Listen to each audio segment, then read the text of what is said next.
Psst, tara, dadaling ka namin sa behind the scene ng aming music video production. And welcome to the life of a low-budget, independent music artist like me.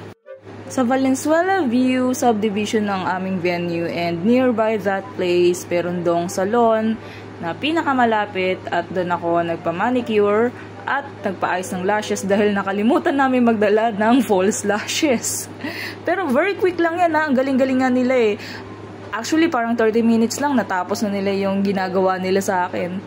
Tapos after nun, takbo tayo sa 5th floor ng condo at doon naman nila ako mini-makeupan. Shoutout nga pala kay Kim Ezekiel, ang aking makeup artist, and kay Ralph Duldulaw, ang aming camera one-man prod team.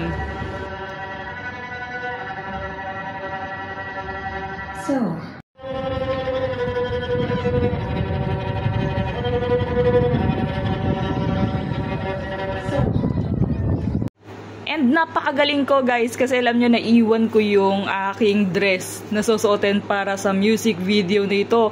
Buti na lang merong ukay-ukay sa baba at doon ako bumili sa halagang 150 pesos. Ayan, meron na akong instant dress. At sinuot ko agad. O diba, para-paraan lang talaga yun. If there's a will, there's a way. Ay, nakapag-bis na ako uli. Nagliligpit na kami. Nakapagligpit na siya. Bilis no. Ito yung family na nag-help sa amin dito. Kabanda ko, si Mark. Bayista namin yan. Tapos yung wife niya. Yung mga... Ay, munti ko na sabing anak mo. Ayun pala, anak niya. Anak nila. Tsaka, ayun, mga anak nila, mga inaanak ko yan. Ayan. Hi, say hi. Hello. Diretso dinner kami dahil ang aga namin matapos mag-shoot dahil ang target lang naman namin ay hapon yung pasunset na. Of course, kamusta naman yung bihon ni Kim? Halagang 130, Diyos ko, akala namin solo lang. Pang family size pala yung bihon niya. Pero naubos naman rin namin. Tinulungan namin siyang ubusin.